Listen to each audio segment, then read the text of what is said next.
तो hello dear student, आज की इस वीडियो में दोस्तों आपके लिए लेके आ चुके हैं कक्षा 12वीं प्री बोर्ड परीक्षा 2024-25 विषय आपका भौतिक शास्त्र यानी फिजिक्स का आप सबका पेपर, जो कि दोस्तों आप सबका 16 जनवरी के दिन होने वाला है। और साथ में आपको इसी वीडियो में सभी प्रश्नों का फुल कंप्लीट सॉल्यूशन के साथ आप लोगों को एक ही वीडियो में मिलने वाला है दोस्तों। तो आप लोग वीडियो को लाइक करके चैनल को आप लोग जरूर सब्सक्राइब कर लीजिएगा।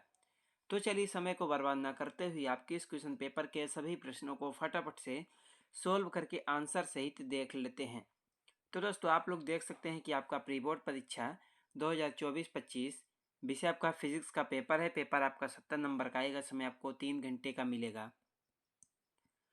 तो इसमें हमारा सबसे पहला आपका आता है प्रश्न नंबर 1, जिसमें आपका पूछेगा कि प्रत्येक प्रश्न में दिए गए विकल्पों में से सही विकल्प चुनकर आपको लिखना है, जो कि आपसे 6 नंबर का पूछा गया है।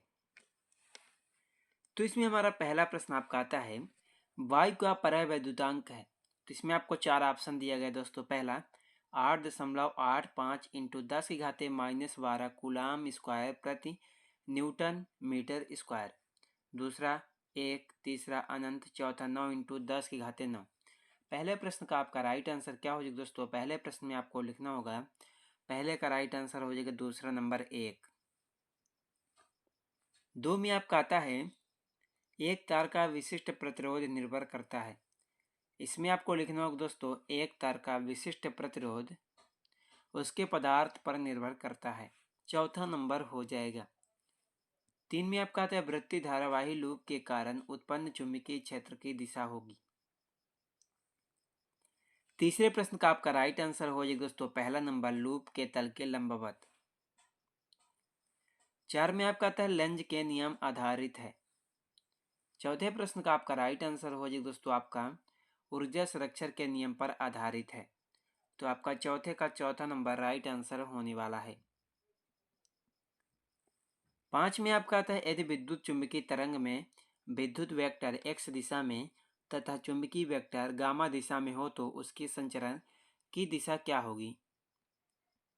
तो आपका जो 5वें का आपका राइट आंसर हो जाएगा दोस्तों जेड दिशा में होगी। किस दिशा में? जेड दिशा में। तीसरा नंबर।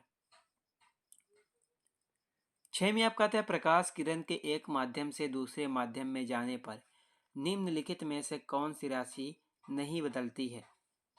तो आपका 6 का राइट आंसर हो जाएगा आपका आवृत्ति एक राशि है जो नहीं बदलती। तो आपका 6 का तीसरा नंबर हो जाएगा आवृत्ति। तो उसके बाद आपका आता है प्रश्न नंबर 2, जिसमें आपका पूछेगा दोस्तों आपका रिक्त स्थानों की पूर्ति कीजिए, जो कि आपसे 6 नंबर की पूछी गई है। तो इसमें हमारा पहला प्रश्न आपका आता है, फोटॉन का विराम द्रव्यमान ... होता है। पहले प्रश्न का आपका राइट आंसर हो जाएगा, फोटॉन का विराम द्रव्यमान कितना होता है? 0। 2 में आपका आता है, रिडवर्ग नीतांक R का मान ... होता है। दूसरे प्रश्न का आपका राइट आंसर हो जाएगा 1.03 इंटू 10⁻7 मीटर -1। 3 में आपका आता है, इलेक्ट्रॉनिक नाभिक के चारों ओर केवल उन कक्षाओं में परिक्रमण करता है जिनके लिए कोणीय संवेग का मान ... का पूर्ण गुणज होता है। तीसरे प्रश्न का आपका राइट आंसर हो जाएगा दोस्तों आपका h/2π।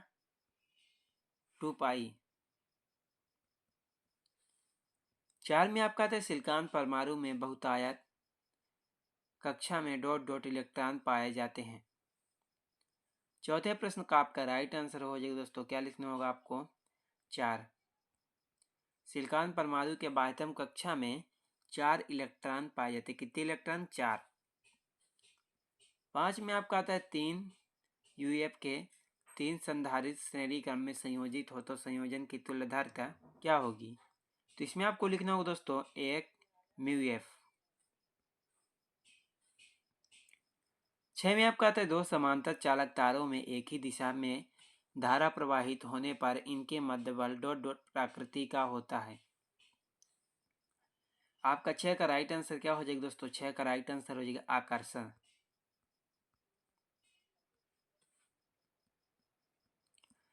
तो उसके बाद हमारा आता है प्रश्न नंबर 3, जिसमें आपका पूछेगा कि सत्य या असत्य आपको बताना है दोस्तों, जो कि आपसे 5 नंबर का पूछा गया है।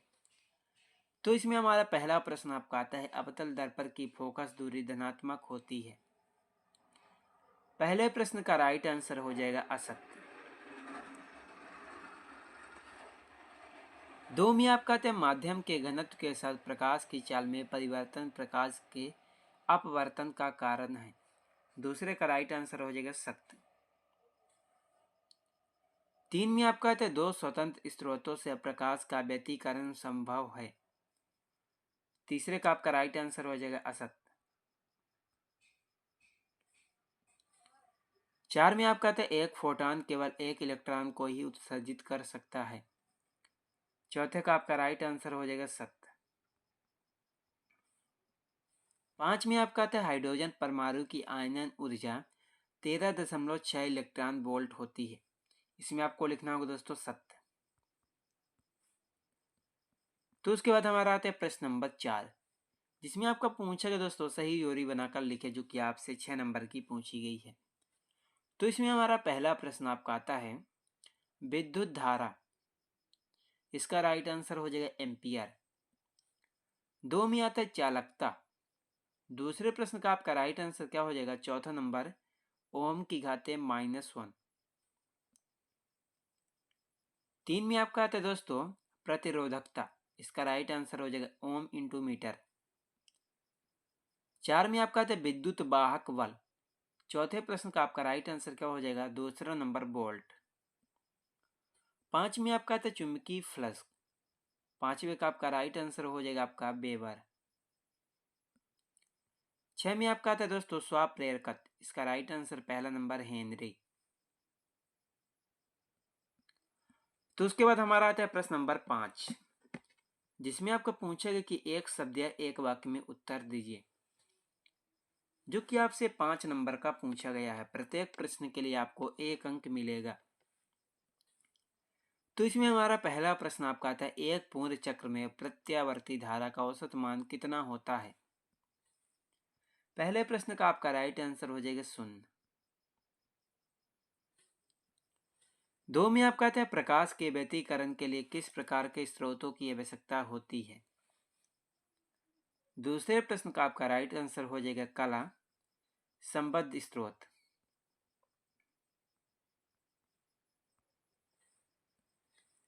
3 में आपका आता है, किसी परमाणु की स्थायी कक्षा किसे कहते हैं। तो आपका तीसरे का राइट आंसर हो जाएगा कि वह कक्षा जिसमें इलेक्ट्रॉन विद्युत चुंबकीय विकिरण का उत्सर्जन नहीं करते, उसे हम कहते हैं स्थायी कक्षा। 4 में आपका आता है, सूर्य का प्रकाश विद्युत क्षेत्र अथवा चुंबकीय क्षेत्र से विक्षेपित क्यों नहीं होता। चौथे प्रश्न का आपका राइट आंसर हो जाएगा दोस्तों, सूर्य प्रकाश विद्युत चुंबकीय तरंगे हैं जो विद्युत अथवा चुंबकीय क्षेत्र से विक्षेपित नहीं होती हैं।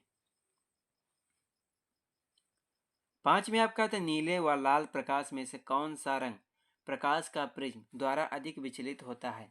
इसका राइट आंसर हो जाएगा नीला। नीला रंग अधिक विचलित होता है। तो उसके बाद दोस्तों आपका आता है प्रश्न नंबर 6, जिसमें आपका पूछेगा कि एक बैटरी के सिरों को 9 ओम के प्रतिरोध से ज्वाइंट करने पर उसके सिरों का विभवांतर 40 वोल्ट से 30 वोल्ट हो जाता है, तो बैटरी का आंतरिक प्रतिरोध ज्ञात कीजिए। 7 में आपका आता है, एम्पियर का परिपथी नियम क्या है। 8 में आता है, चुंबकीय फ्लक्स क्या है। 9 में आता है, अवतल दर्पण उत्तल दर्पण की फोकस दूरी ज्ञात कीजिए यदि प्रत्येक की वक्रता त्रिज्या 20 सेंटीमीटर हो। उसके बाद 10 में आता है, विस्थापन धारा। 11 में डी ब्रोगली। 12 में पीएन संधि डायोड क्या है। 13 में आता है, किसी विद्युत सेल के आंतरिक प्रतिरोध को परिभाषित कीजिए। 14 में बायो सावर्ट का नियम। 15 में आपका आता है, व्यतिकरण और विवर्तन में 3 अंतर स्पष्ट कीजिए। 16 में बोर मॉडल के अनुसार हाइड्रोजन परमाणु की NB कक्षा में इलेक्ट्रॉन के वेग के व्यंजक ज्ञात कीजिए। उसके बाद हमारा 17 में आता है, पीएन संधि डायोड की कार्य विधि अग्र अभिनत और पश्च अभिनत में समझाइए। उसके बाद 18 में आता है, लेंस निर्माता सूत्र की स्थापना कीजिए। उसके बाद 19 में आता है, गतिक विद्युत वाहक बल किसे कहते हैं। 20 में आता है विद्युत फ्लक्स संबंधी गास का नियम। तो दोस्तों आपके क्वेश्चन पेपर में टोटल 20 प्रश्न पूछे जाने वाले हैं। टोटल 20 प्रश्न आपके पूछे जाएंगे, तो आप लोग सभी प्रश्नों को सॉल्व कर लीजिएगा। जो भी प्रश्न आपके छूट गए हैं उसका उत्तर आपको इसके सेकंड पार्ट में मिलेगा। चैनल को सब्सक्राइब करके वीडियो को लाइक जरूर कर दीजिएगा। चलिए मिलते हैं किसी नेक्स्ट वीडियो में आपसे।